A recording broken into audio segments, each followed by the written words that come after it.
Kita melanjutkan pembahasan kita dari pembacaan hadis-hadis Sahih Al-Bukhari.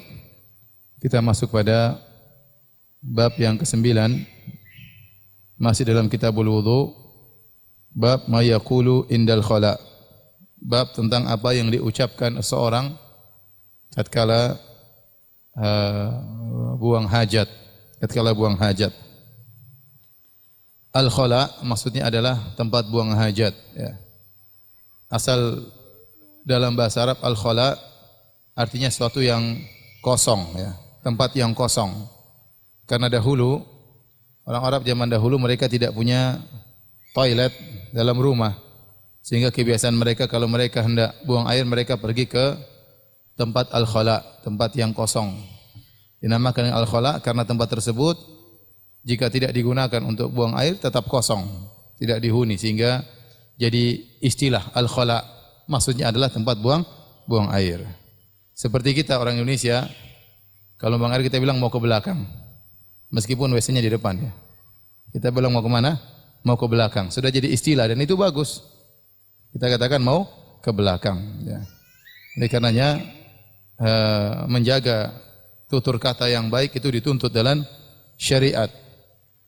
Oleh karenanya kotoran mereka nambahkan dengan al-ghaid. Al-ghaid itu asalnya juga adalah tanah yang landai, yang rendah, yang digunakan untuk buang air. Jadi tanah terbuka tapi dia rendah sehingga orang kalau ke situ bisa tertutup dari pandangan dan dia buang hajat di situ. Asalnya tanah yang rendah, ya. Kemudian jadi istilah untuk kotoran itu sendiri disebut dengan al-ghaid. Jadi ini untuk memperhalus bahasa dalam tutur kata. Taib al-Imam Al-Bukhari rahimahullahu taala mengatakan qala haddatsana Adam qala haddatsana Syu'bah an Abdul Aziz bin Suhaib qala sami'tu Anasan yaqul. Dari Abdul Aziz bin Suhaib beliau berkata, aku mendengar Anas bin Malik radhiyallahu anhu berkata, kana an-nabiy sallallahu alaihi wasallam idza dakhala al-khala'a qala Allahumma inni a'udzu bika minal khubuthi wal khaba'ith. Adalah Nabi sallallahu alaihi wasallam kalau masuk untuk buang hajat, al-khala, tempat buang hajat, maka dia berdoa, Allahumma inni, ya Allah sungguhnya aku berlindung kepada Engkau minal khubuthi wal khaba'ith, dari jin-jin laki-laki dan dari jin-jin wanita.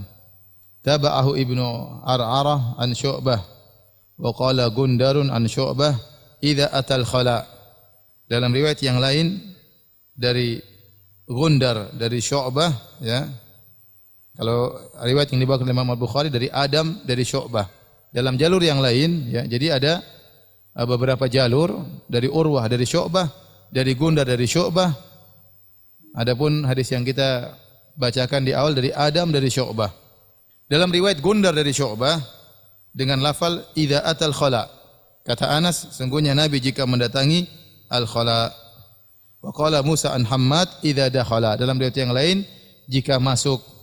Wa qala Sa'id bin Zaid haddatsana Abdul Aziz idza arada an yadkhul.